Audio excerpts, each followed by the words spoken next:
Welcome to HortTube. My name is Jim Putnam. This is the weekly landscape update video that I've done most weeks of the year. This past year, I think I skipped last week.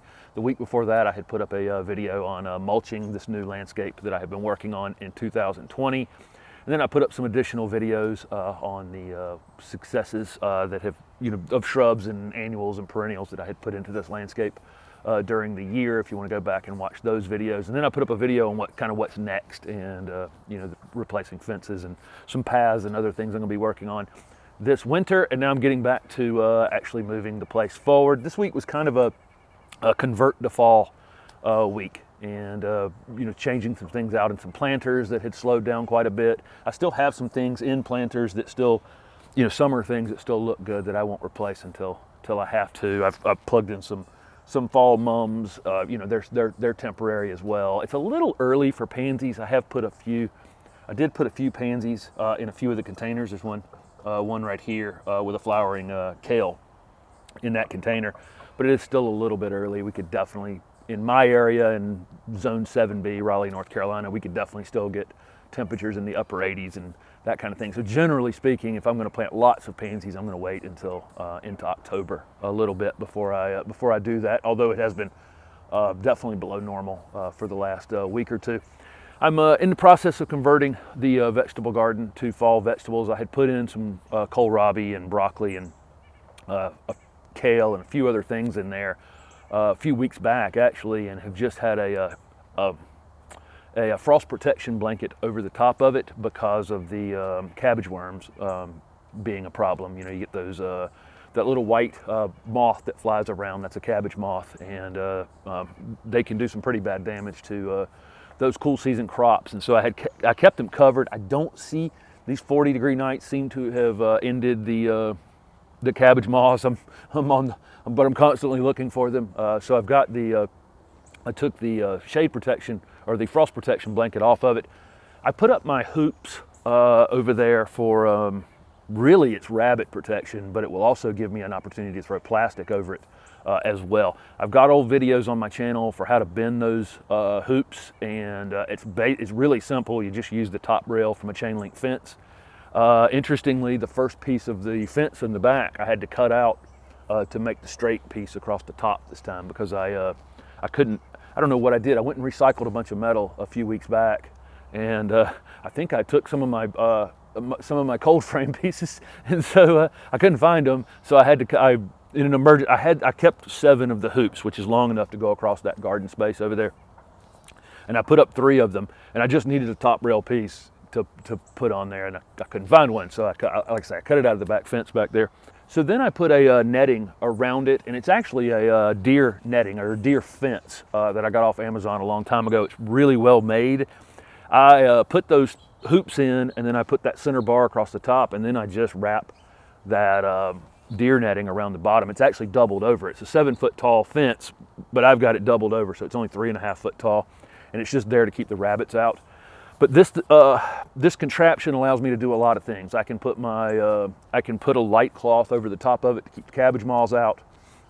I've got the deer netting around it to keep deer, or in my case rabbits, out from eating the peas and that kind of thing.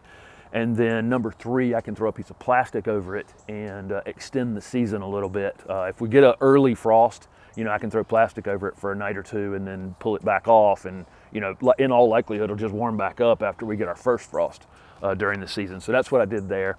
I planted some peas this week. I've started planting kale. My tomatoes are starting to fade finally. I have gotten just copious amounts of tomatoes this year, and bell peppers as well. And I've left my bell peppers out there. They're mixed into those cool season greens because I'm still pulling off peppers. I've got grocery store quality peppers this year, and I'm not bragging, because most years my peppers don't go that way, but for some reason this was a really good pepper year in this area in Raleigh, and other friends said the same thing, just more peppers than they know what to do with. But the tomatoes are on their way out. I think I'll pick the rest of what's going to mature here in the next week, and then by next week's video you'll see that area erased and additional cool season vegetables go in. I also did some lettuce pots where I just planted some of the lettuce that I had done from seed. I've got old videos on my channel about how I start all these vegetables from seed. The light rack that I have in the house that I use to germinate the seed. Lettuce is super easy. I mean, if you want we'll call it a gateway drug to vegetable gardening. Lettuce is the easiest thing you can grow, really. It's super easy to grow from seed.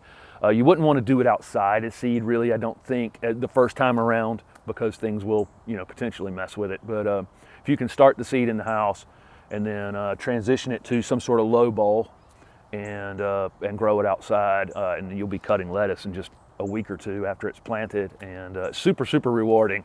And like I say, it'll get you going down a road of growing lots and lots of veggies.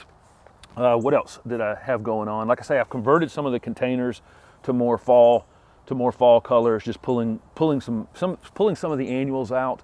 I had a couple perennial things in these containers that I've actually put into the ground, for the winter going forward. I planted some asters in the ground. I planted 3 out by the road in the front. Those are fall blooming perennial asters, so they'll come back next year. There's one right down here on the ground, and 3 on that side as well that went in. And like I said, these are perennial asters.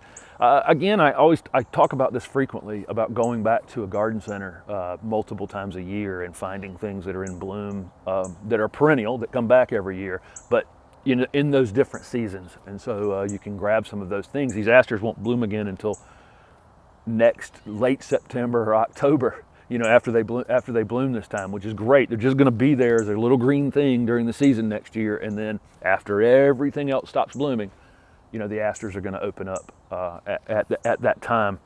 I also put a new piece on the side of the shed over there. It's got a little planter piece in the front of it. I don't know what I'm going to put in it yet. I need something probably that hangs down, and then something that's kind of vertical.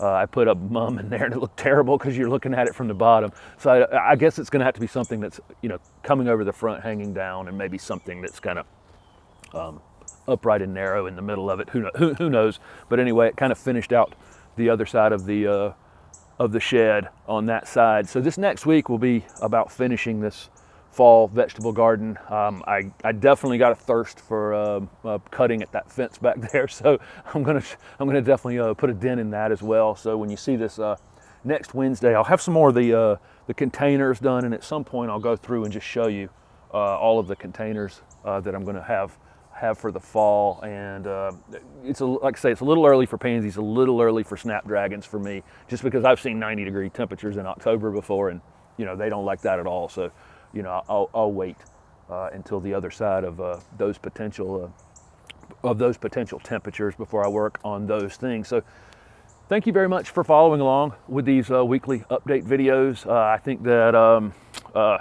like I say, the fence is as high up on my priority, and I also have a video that I have shot on the drip irrigation that went down, and so that will be up very soon as well. Thanks for watching.